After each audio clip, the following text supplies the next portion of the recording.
Di suatu masa, ada seorang ulama yang dihormati lebih dari seorang raja.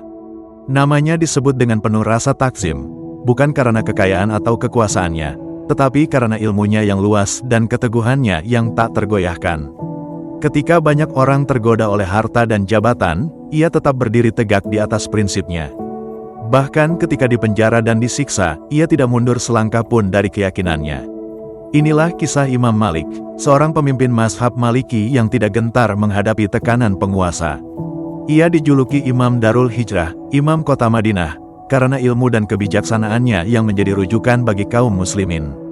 Namun, lebih dari sekadar seorang ahli fikih, ia adalah simbol keberanian, kejujuran, dan integritas. Bagaimana ia bisa tetap kukuh dalam mempertahankan prinsipnya? Apa yang membuatnya begitu dihormati bahkan hingga hari ini? Simak videonya hingga akhir. Segmen 1. Siapa Imam Malik? Masa kecil dan kecintaannya pada ilmu.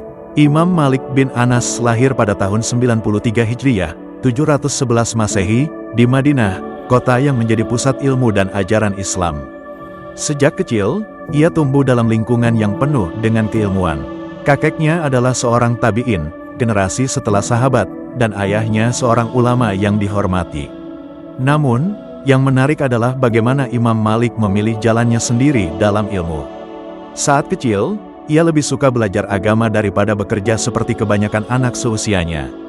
Dalam sebuah riwayat, ia pernah berkata kepada ibunya bahwa ia ingin menjadi ulama. Ibunya pun tidak melarang, bahkan mendukungnya dengan memberikan nasihat. Pergilah kepada para ulama, belajarlah adab mereka sebelum kau belajar ilmunya. Ini adalah prinsip pertama yang dipegang oleh Imam Malik. Ilmu tidak hanya tentang hafalan, tetapi juga tentang adab dan akhlak. Guru-guru besar yang membentuknya. Imam Malik belajar kepada lebih dari 900 guru, termasuk para ulama besar seperti Nafi, mantan budak Ibnu Umar, dan Imam Ja'far Ash-Shadiq. Salah satu guru yang paling berpengaruh dalam hidupnya adalah Nafi, yang meriwayatkan hadits dari Abdullah bin Umar, seorang sahabat Nabi. Dari para gurunya, Imam Malik belajar tentang hadits, fikih, dan bagaimana cara memahami ajaran Islam dengan pendekatan yang kuat pada tradisi Madinah. Baginya, Madinah adalah sumber hukum Islam karena di sanalah Rasulullah dan para sahabatnya hidup. Segmen 2. Prinsip Imam Malik dalam ilmu dan hukum. Keteguhan dalam memegang hadis dan sunnah. Imam Malik terkenal dengan prinsipnya yang ketat dalam meriwayatkan hadis. Ia hanya menerima hadis dari perawi yang benar-benar terpercaya, memiliki akhlak baik, dan tidak pernah berbohong. Dalam salah satu riwayat, seorang pria datang kepadanya dan berkata, "Wahai Imam, aku memiliki hadis yang tidak ada di kitab-kitab lainnya. Apakah engkau ingin mendengarnya?" Imam Malik bertanya, "Apakah hadis itu berasal dari perawi yang sikah, terpercaya?" Pria itu terdiam. Imam Malik pun berkata, "Jika tidak, maka aku tidak akan menerimanya." Ia juga terkenal dengan perkataannya, "Ilmu ini adalah agama. Maka perhatikan dari siapa kalian mengambil agama kalian." Tidak mudah mengeluarkan fatwa. Imam Malik sangat berhati-hati dalam mengeluarkan fatwa. Pernah suatu ketika, seorang pria datang dari jauh untuk meminta fatwa darinya. Imam Malik mendengar pertanyaannya dengan seksama, lalu menjawab, "Aku tidak tahu." Pria itu heran dan berkata, "Tapi engkau adalah Imam Malik. Bagaimana mungkin engkau tidak tahu?" Imam Malik dengan tenang menjawab, "Katakan kepada orang-orang bahwa Imam Malik tidak tahu." Ini adalah bentuk keteguhan dan kejujurannya dalam ilmu. Ia lebih memilih mengatakan, "Tidak tahu," daripada memberikan jawaban yang tidak pasti. Segmen 3. Ujian dan cobaan dalam memegang prinsip. Penolakan terhadap fatwa yang dipaksakan. Salah satu ujian terbesar dalam hidup Imam Malik adalah ketika ia menolak untuk mengikuti kebijakan politik penguasa saat itu. Pada masa Khalifah Al-Mansur dari dinasti Abbasiyah, penguasa ingin melegitimasi kekuasaannya dengan cara memaksa rakyat untuk berbayat, bersumpah setia, dengan sumpah yang tidak boleh dilanggar. Namun, Imam Malik menolak dan berfatwa bahwa bayat yang dipaksakan tidak sah menurut hukum Islam. Akibat fatwanya ini, Imam Malik dihukum cambuk hingga lengan dan pundaknya terluka parah. Namun, yang luar biasa, meskipun disiksa, ia tidak mencabut fatwanya. Setelah kejadian ini, namanya semakin harum, dan ia justru semakin dihormati.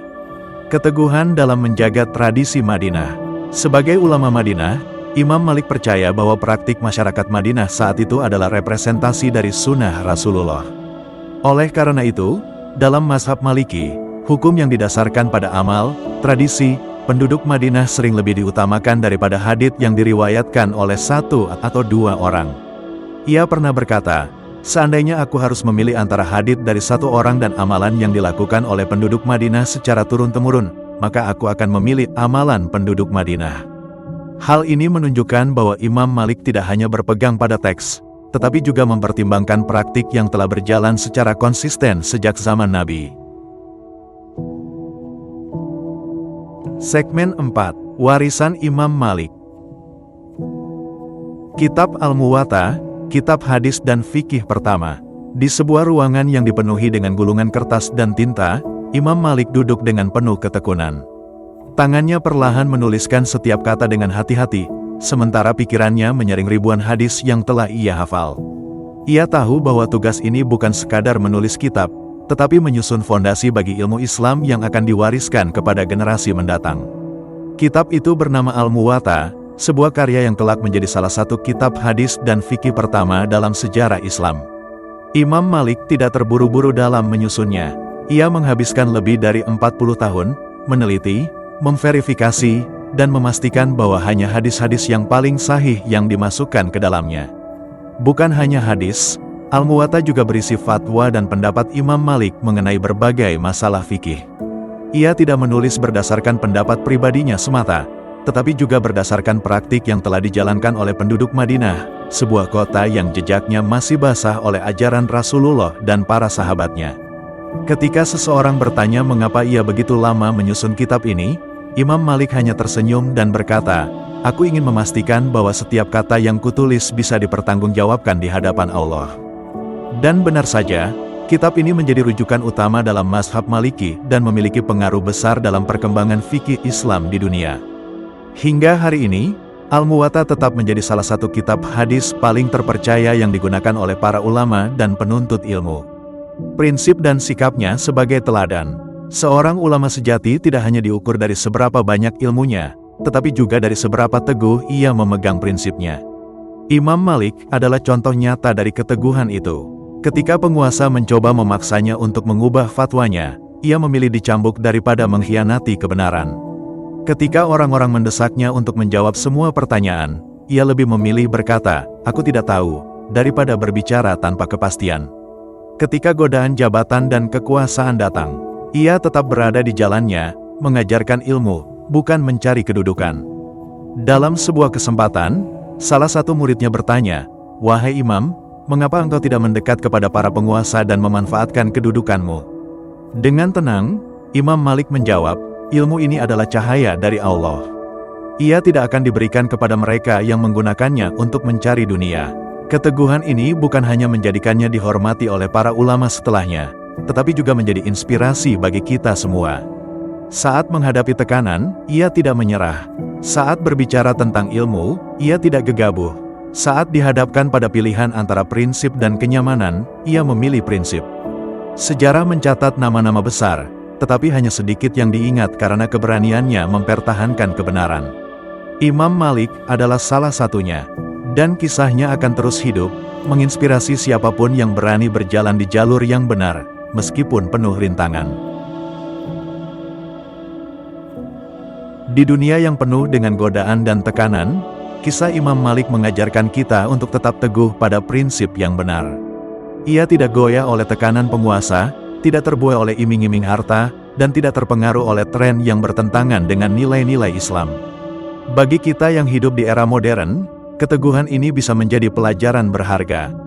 Di tempat kerja, di dunia bisnis, atau bahkan dalam kehidupan sehari-hari, seringkali kita dihadapkan pada pilihan antara prinsip dan keuntungan sesaat. Imam Malik mengajarkan bahwa integritas lebih berharga daripada segala hal lainnya.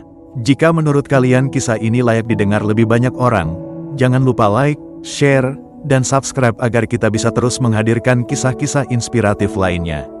Sampai jumpa di video berikutnya.